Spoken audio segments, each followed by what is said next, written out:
नमस्कार. हळद रुसली कुंकू असलं ह्या मालिकेच्या भागामध्ये आज आपण पाहत आहोत. इथे सगळेजण अंगणात गप्पा मारत उभे असतानाच एक घटना घडली. एक ज्योतिषी आले आणि ते जोरजोरात बोलू लागले, वादळ येणार, वादळ येणार, संकट येणार, रांगडे पाटीलांच्या कुटुंबावरती संकट येणार. आता ह्या व्यक्तीला पाहून सगळेजण आश्चर्यचकित. कधीही या व्यक्तीला पाहिलेलं नाही, नवीनच चेहरा. त्यातली त्यात हे असलं काहीतरी बोलताय म्हटल्यानंतर लगेचच बाळजाबाई त्यांना ओरडून म्हणू लागते, इथे आरडाओरडा करू नका. तुमचं काय म्हणणं आहे? तुम्ही कोण आहात? आणि असं काही इथे बोलू नका, जा बरं इथनं.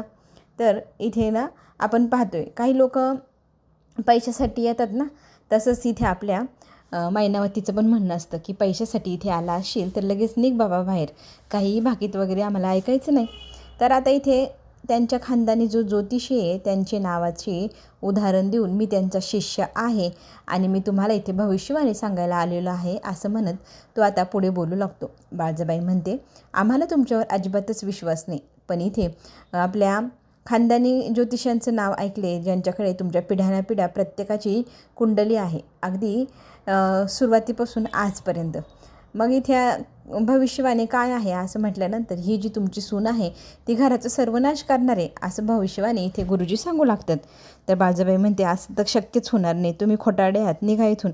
मात्र आता कृष्णा त्यांना थांबा म्हणते. सगळेजण शांत बसतात. आता कृष्णा त्या गुरुजींना विचारू लागते की तुम्ही असंच का बोलताय, त्याला काहीतरी शास्त्रयुक्त कारण तर हवं ना. तर आता इथे ते सांगू लागतात की मला सगळ्यांचे सगळे कुंडलीतले ग्रह तारे दोष सगळं काही माहिती आहे. इतके दिवस ती तुम्हाला धार्जिनी होती, इतके दिवस ती तुमच्यासाठी लढली, जीव वाचवला. पण ग्रह तारे तसं नाही ना ऐकत, ते कधीही फिरतात, कधीही जागा बदलतात. त्यांनी जागा बदलली. त्यांनी आता हिच्यावरती 5 चुकांची एक म्हणतो ना आपण दृष्टी टाकली. 5 चुकांनंतर 5वी चूक जेव्हा घडेल ना, त्यावेळेला तुमच्या घरातल्या एका व्यक्तीचा मृत्यू अटळ आहे. तिच्या प्रत्येक 4 चुकीनंतर 5वी चूक आणि मग 1 जणाचा मृत्यू. बापरे, इतकं भयंकर. सगळ्यांना मोठं शॉक लागतो. मग इथे मात्र जो जयवंत आहे तो पहिल्यांदाच आपण पाहतोय की इतका ठामपणे म्हणतोय की कृष्णा प्रत्येकाचा जीव वाचवणारी व्यक्ती आहे. तिने आजपर्यंत कोणाचाही जीव घेतलेला नाही आणि तिच्या हातून अशी घटना घडणं शक्यच नाही. गुरुजी आता म्हणू लागताय जयवंतला, तू तर बोलूच नको, तुझंच भविष्यवाणी आज मी सांगून देते. तर इथे तो सांगू लागतो, तू ह्या मुलीशी लग्न करणार होता, त्याच्यानंतर काय घडलं? तू हळद लागल्यानंतर लग्नाच्या दिवशी गायब झाला. त्याच्यानंतरसुद्धा तुझा जीव किती म्हणजे यातना करत होता. तर तू त्या मुलीला मिळवण्यासाठी तिच्या लग्नाच्या रात्री दुष्कर्म करण्याचासुद्धा प्रयत्न केला होता, आठवतं ना? एवढ्या सगळ्या गोष्टी ऐकल्यानंतर खरंच की काय हे गुरुजी भविष्यवाणी बरोबर सांगतायत की काय असा डाऊट सगळ्यांना येऊ लागतो. मात्र आता इथे आपण पाहतोय बाळजाबाई अजूनही त्यांच्यावर विश्वास ठेवायला तयार नाही. मात्र कृष्णा म्हणत असते, आम्ही तुमच्यावर विश्वास ठेवायला, हे जे तुम्ही सांगताय ना ते अख्ख्या गावाला माहिती, तर वेगळं किंवा असं दुसरं काहीतरी सांगा. इथे गुरुजी म्हणतात, मला स्वप्न पडलं, मला स्वप्नात माझ्या गुरूंनी सांगितलं की तुमच्या घरावर वादळ आले, संकट आले आणि तुम्हाला वाचवायला हवं, म्हणून मी इथं आलो. तुम्हाला एवढं जीव तोडून सांगते, आलेल्या वादळाला, संकटाला सावरा, सावधान व्हा, स्वतःचा जीव वाचवा. बाळजाबाई मात्र, हे सगळं खोटं आहे, तुम्ही खोटं बोलतायत आणि मला तुमचं काही ऐकायचंच नाही, निघा इथून, असं बोलू लागते. तर बाळजाबाईविषयी आता तुम्हाला काय वाटतंय? तर इथे तो व्यक्ती सांगू लागतो, ही जी बाळजाबाई आहे तिने आजपर्यंत काय काय सत्ता मिळवण्यासाठी, लोभासाठी काय काय केले, प्रत्येक पाठ वाचू मी, त्याचा धडे वाचू का? तर आता इथे बाळजाबाई त्यांना थांबवते आणि मी जे कर्म केले, जे कांड केले ते अख्ख्या गावाला माहिती, तुम्ही वेगळं असं काय सांगणार आहे का? मात्र आता ह्या सगळ्या गोष्टीवर मैनावती म्हणू लागते, जर तुमचं भाकीत खरं झालं तर इथे गुरुजी म्हणतात, तर मी केलेले आजपर्यंतचे कुठलेही भाकीत हे कधीही खोटं ठरलेलं नाही आणि मी माझ्या गुरूंच्या सांगण्यावरून आलेलो आहे तिथे. आणि तुम्हाला विश्वास ठेवायचा असेल तर ठेवा, नसेल ठेवायचं तर तुमचं नशीब. आणि तुम्ही एखाद्या व्यक्तीचा जीव गेल्यानंतर तेव्हा तुम्ही माझ्याकडे परत यालच ना, मग तेव्हा आपण बोलूया, असं म्हणत तो पुढचं भविष्य ऐकायची इच्छा असेल तर मी पुढे बोलतो असं म्हणू लागतो. इथे मात्र हा व्यक्ती खोटारडा असू शकतो, आपल्या मनाला भीती घालतोय, घाबरवतोय आणि घाबरल्यानंतर आपण त्याला रगड पैसे देऊ, पैशांसाठी हा माणूस हे सगळं करत असेल, असं इथे सगळेजण बोलू लागतात, जयवंत आणि मैनावती वगैरे. तर पैसाच हवा आहे का तुम्हाला? मग कशाला खोटं बोलताय, खरं खरं सांगा की, असं म्हणत मैनावती त्यांना पैशांची ऑफर देते. तर मात्र आता गुरुजी इथे म्हणतात की पैशासाठी मी कोणाचंही भविष्य सांगितलेलं नाही आणि सांगणारही नाही. मला जे वाटलं, जे करावंसं वाटलं ते करण्यासाठी इथे आलो आहे मी. आढळरावांचं हे रांगडे पाटलांचं कुटुंब खूप जुनं घराणं आहे. त्याचा सर्वनाश विध्वंस होऊ नये म्हणून मी तुम्हाला सावध करण्यासाठी इथं आलो.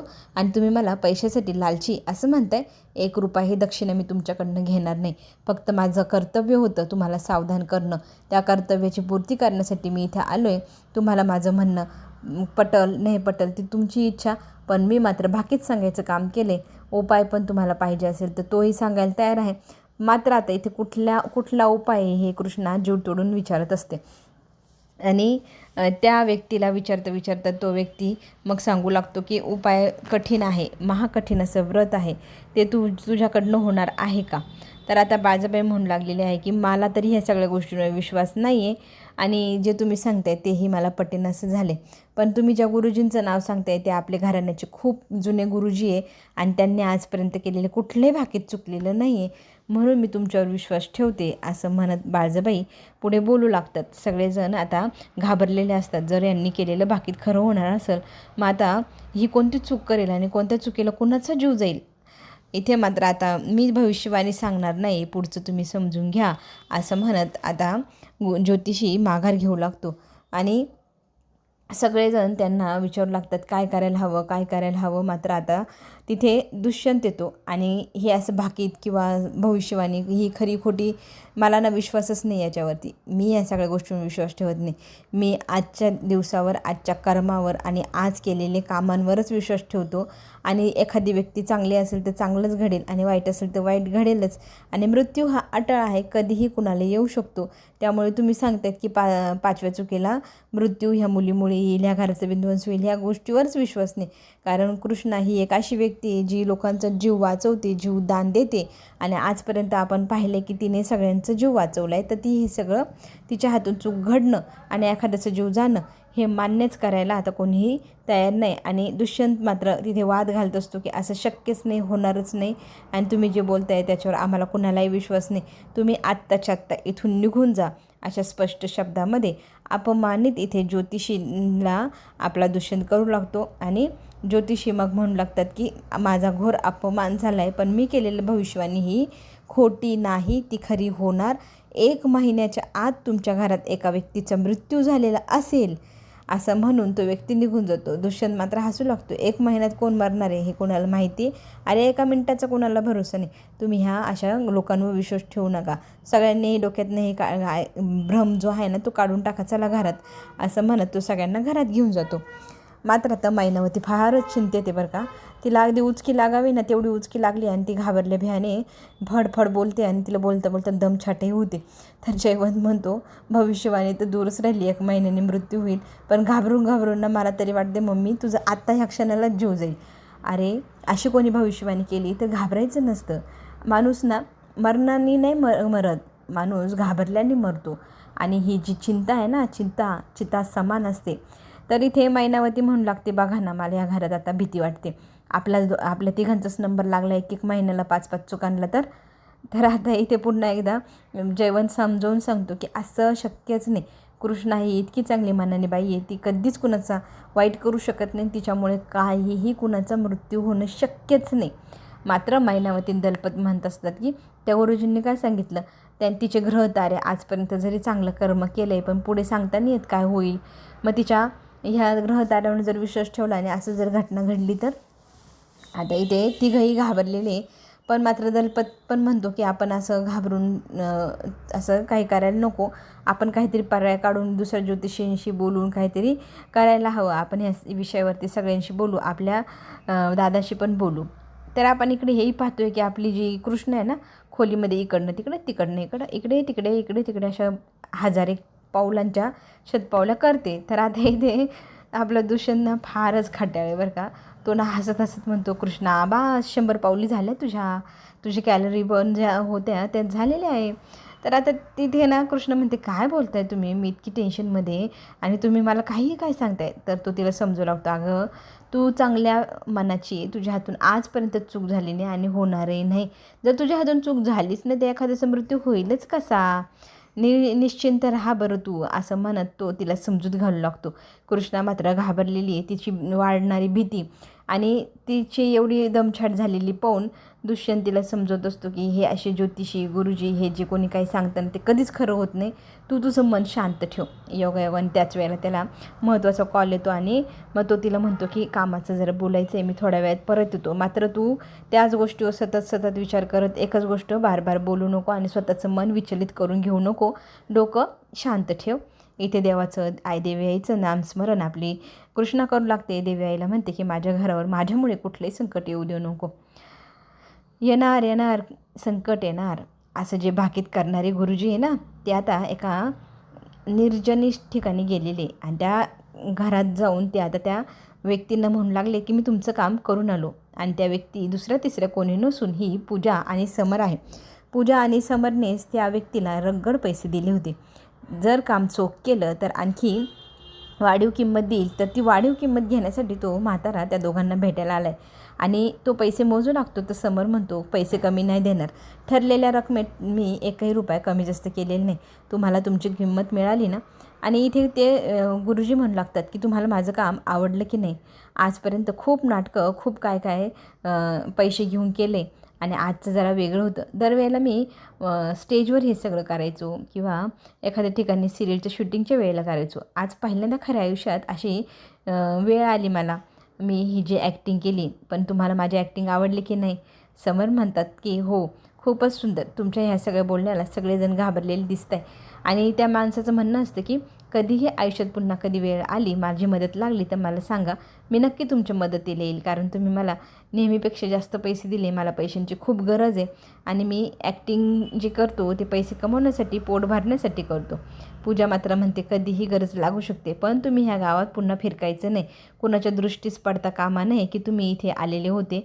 तर तो माणूस म्हणतो की नाही, मला कोणीच ओळखू शकणार नाही, असा वेषांतर मी पुन्हा एकदा करेल आणि इथून हे गाव सोडून निघून जाईल. आता इथे समर आणि पूजा बोलू लागतात की आता आपलं काम व्यवस्थित झालेलं आहे, पुढचा प्लॅन आता आपल्याला सुरू करायला हवा. म्हणजे कसं आपल्याला आपल्या घराची सगळी काही जिम्मेदारी आपल्यावरती घेता येईल. चाव्या कशा तुझ्या हातातच शोभतील गं बाई, असं म्हणत समर तिला आता पुढचा प्लॅन विचारू लागतो. मग ती पुढचा प्लॅन आता घरी जाऊन असं करायचे सांगू लागते. तर आता आढळराव खूप दिवसांनी परत आले. बरं, आपल्याला खूप दिवसांनी ते आपल्यासमोर दिसत आहे. आढळराव परत आले, ते सगळ्यांना विचारत आहेत की सगळेजण एवढे शांत का आहे, काहीतरी गडबड झाली घरात, मला ते जाणवते, तुम्ही कोणीही काहीही बोलत नाही आहे. इथे मात्र कृष्णा म्हणत असते की तुम्ही आवरून घ्या ना, जरा आराम करा, नंतर बोलू. मात्र आता सगळ्यांच्या चेहऱ्याकडे पाहून मला असं वाटते सगळेजण काळजीत आहे. तुम्हाला सगळ्यांना कसली काळजी वाटते, माझ्याशी मनमोकळेपणाने बोला. सगळ्यांच्या चेहऱ्याकडे पाहत दुष्यंतकडे पाहतात. दुष्यंत मात्र घाबरलेलं नाही, पण बाकी सगळेजण घाबरलेले. काहीतरी घटना घडलेली आहे हे मला जाणवत आहे. कोणी सांगणार आहेत की नाही, कोणीही एक शब्द चकार बोलायला तयार नाही. आता बाळजाबाईंना ते म्हणतात की बाळजा सांग काय झाले. बाळजाबाई आता ते सगळे प्रसंग वर्णन करून सांगू लागते की आम्ही बाहेर असताना एक ज्योतिषी आले, त्यांनी मग आपल्या खानदानी ज्योतिषी गुरुजींचं नाव सांगितलं आणि सांगितलं की भाकीत करायला मला त्यांनीच पाठवलं, तुमच्या घरावरती वादळ येणार, संकट येणार, ते सावरायला मी तुम्हाला सावधान करायला इथे आलो आहे, असं म्हणत त्यांनी जे भाकीत केलं ते एकदम भयंकर होतं. तर ते भाकीत काय होतं असं आढळराव विचारू लागतात. तर सगळेजण एकमेकांकडे पाहू लागतात. कृष्णा त्यांना म्हणते की सांगा. तर आता कृष्णाने सांगितल्यानंतर बाळजाबाई सांगू लागते की भाकीत असं आहे की कृष्णाच्या हातून 5 चुका होणार 1 महिन्याच्या आत आणि 5व्या चुकीला घरातली एक व्यक्ती मृत्यू पावणार.